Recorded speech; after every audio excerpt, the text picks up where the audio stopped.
전쟁이 번지고 있습니다. 환율은 요동치고 유가는 다시 불안한 고점을 향해 기어오르고 있습니다. 에너지 한 방울 나지 않는 이 나라에서 불안은 이제 뉴스가 아니라 생활이 됐습니다.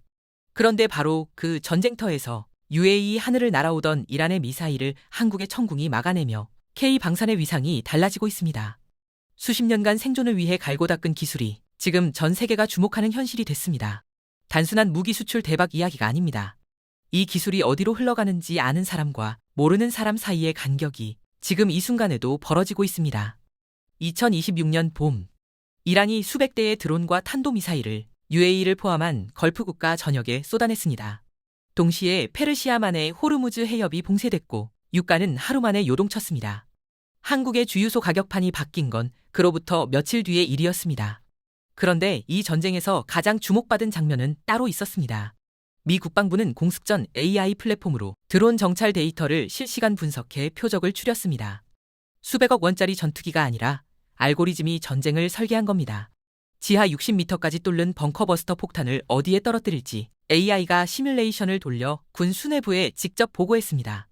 누가 더 크고 비싼 무기를 가지느냐의 싸움이 아닙니다.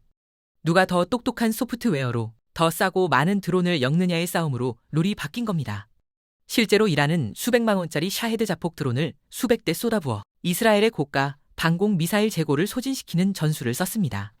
값싼 드론으로 비싼 방어망을 무력화하는 냉전 시대의 철학이 통째로 무너지는 순간이었습니다. 이 장면을 본 실리콘밸리의 자본이 움직이기 시작했습니다. 구글, 메타 출신 엔지니어들이 방산 스타트업으로 이직하고 벤처 캐피털 자금이 디펜스테크로 몰리고 있습니다. 2024년 미국 디펜스테크 스타트업에 투자된 금액은 약 300억 달러, 우리 돈으로 40조 원에 달합니다. 알고리즘이 전쟁을 설계하는 시대. 그렇다면 그 알고리즘을 지켜줄 물리적 방어막은 누가 만들고 있을까요? 팔란티어는 원래 테러리스트를 추적하는 데이터 분석 회사로 출발했습니다. 창업자 피터 틸은 9.11 테러 이후 흩어진 정보를 하나로 엮어 위협을 사전에 잡아내는 소프트웨어를 만들었습니다. 그 회사가 2026년 미 국방부의 핵심 군사 시스템으로 공식 지정됐습니다. 표적 선정과 무기 배치, 전장 지도까지 AI가 중심에 서는 시대가 열린 겁니다. 앤드릴은 총을 만들지 않습니다. 대신 레티스라는 소프트웨어로 수십 수백 대의 자율 드론과 센서, 무인 로봇을 동시에 제어하는 전장의 운영 체제를 만들고 있습니다.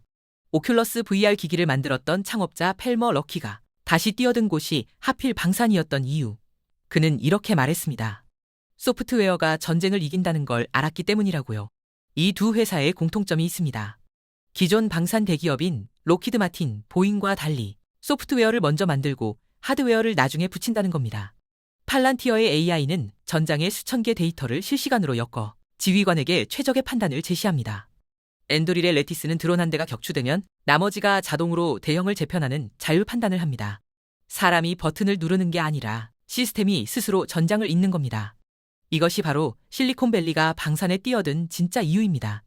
그런데 이 두 회사가 한국과 직접 연결되는 지점이 있습니다.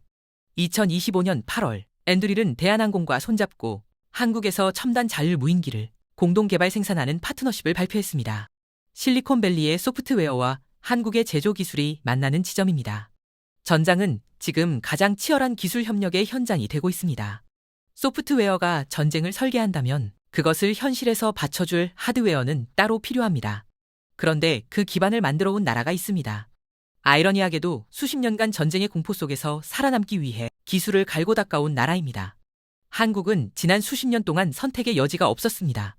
휴전선 너머에서는 탄도미사일이 날아오고 서해에서는 포탄이 떨어졌습니다.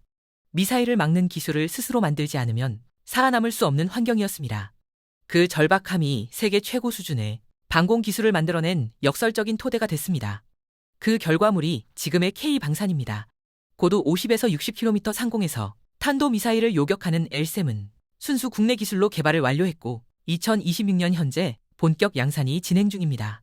한국형 패트리엇으로 불리는 천궁2는 중거리 방공을 담당하며 UAE 실전에서 96%의 요격률로 성능을 전 세계에 증명했습니다. 이란의 대규모 공격을 막아낸 직후 UAE는 남은 물량을 더 빨리 달라며 조기 인도를 요청했습니다. 그 대가로 한국에 원유를 최우선 공급하기로 약속했습니다. 에너지 한 방울 나지 않는 나라가 무기로 에너지를 확보하는 구조가 생긴 겁니다. 수출 성과도 가시화되고 있습니다. 사우디아라비아는 리야드 월드 디펜스 쇼에서 엘셈과 천궁2로 이어지는 한국형 통합 방공망에 국방장관이 직접 찾아와 관심을 표했습니다. 폴란드는 K2 전차와 K9 자주포를 포함해 역대 최대 규모의 방산 계약을 한국과 체결했고, 루마니아와 노르웨이도 협상 테이블에 앉아 있습니다. 한국 방산 수출액은 2022년 173억 달러를 기록하며 세계 9위 방산 수출국으로 올라섰습니다. 중동 방산 시장 규모는 연간 1,000억 달러, 우리 돈으로 130조 원이 넘습니다. 그런데 이 숫자보다 더 놀라운 이야기가 있습니다. 미사일을 막는 기술이 전혀 다른 곳에서 다시 태어나고 있다는 겁니다. 눈 깜짝할 새에 날아오는 극초음속 미사일을 오차없이 추적하려면 레이더와 센서가 0.1초 안에 표적을 잡아내야 합니다. 한국이 엘셈과 천궁2를 만들며 쌓아온 건 단순한 무기 기술이 아니라 이 초정밀 탐지 추적 기술의 집약체입니다. 한국은 여기서 멈추지 않았습니다. 2025년부터 개발이 시작된 엘셈2는 마하 5 이상의 극초음속 표적을 잡기 위한 차세대 방어망으로 기존 엘셈보다 방어 범위가 약 3배 넓어집니다. 같은 해 말 개발에 착수한 천궁3 다기능 레이더는 A4, 즉 위상 배열 기술을 활용해 탄도 미사일 항공기 드론을 동시에 탐지하고 추적합니다. 말 그대로 하늘의 눈입니다. 그런데 이 기술이 작게 축소되면 어떻게 될까요? 극초음속 표적을 추적하던 레이더가 자동차에 들어가면 빗속에서도 보행자와 신호등을 동시에 잡아내는 완전 자율주행의 핵심 센서가 됩니다. 실제로 자율주행에 쓰이는 라이다 레이더 센서는 군용 탐지 기술과 같은 기술 계보 위에 있습니다. 테슬라와 웨이모가 수조 원을 쏟아붓고 있는 바로 그 기술입니다. 실제 사례가 있습니다. 하나 시스템은 군용 레이더 기술을 기반으로 도심 항공교통, 즉 UAM 전용 교통관제 시스템을 개발하고 있습니다. 미사일을 추적하던 기술이 드론 택시의 충돌을 막는 기술로 그대로 전환되는 겁니다. LIG 넥스원도 군용 정밀유도 기술을 민간 자율주행 센서 개발에 접목하고 있습니다. 방산 기업이 미래의 모빌리티 기업으로 변신하는 이 흐름, 한국에서 이미 시작됐습니다. 드론 수백 대를 동시에 제어하던 알고리즘은 도심 상공을 질서 있게 날아다니는 드론 택시의 관제 시스템이 됩니다. 2025년 8월 엔두릴이 대한항공과 손잡고 한국에서 자율무인기를 공동 개발하기로 한 것도 같은 맥락입니다.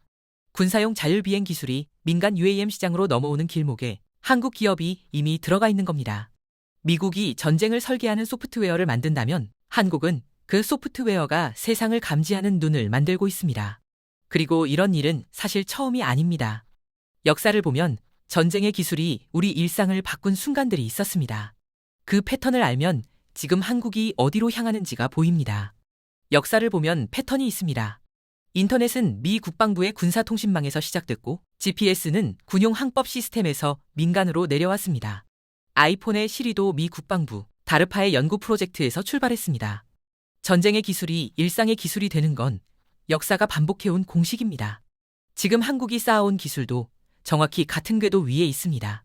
극초음속 미사일을 잡는 레이더는 자율주행의 눈이 되고, 드론 수백 대를 엮는 알고리즘은 UAM 관제 시스템이 됩니다. 같은 기술이 우주로 올라가면 6G 시대를 떠받치는 저궤도 위성의 핵심 탑재체가 됩니다. 방산이 미래 먹거리의 가장 확실한 예고편인 이유입니다. 저주받은 지정학이 만들어낸 역설입니다. 수십 년간 우리를 짓눌렀던 안보의 공포가 대한민국을 지구상에서 가장 치열한 미래 기술의 용광로 중 하나로 바꿔놓고 있습니다. 자율주행, 드론 택시, 6G. 우리가 곧 살아가게 될 세상이 지금 전장에서 만들어지고 있습니다. 전쟁의 기술이 일상이 된 역사는 늘 그래왔고 지금도 다르지 않습니다. 오늘 영상이 유익하셨다면 구독과 좋아요 부탁드리겠습니다.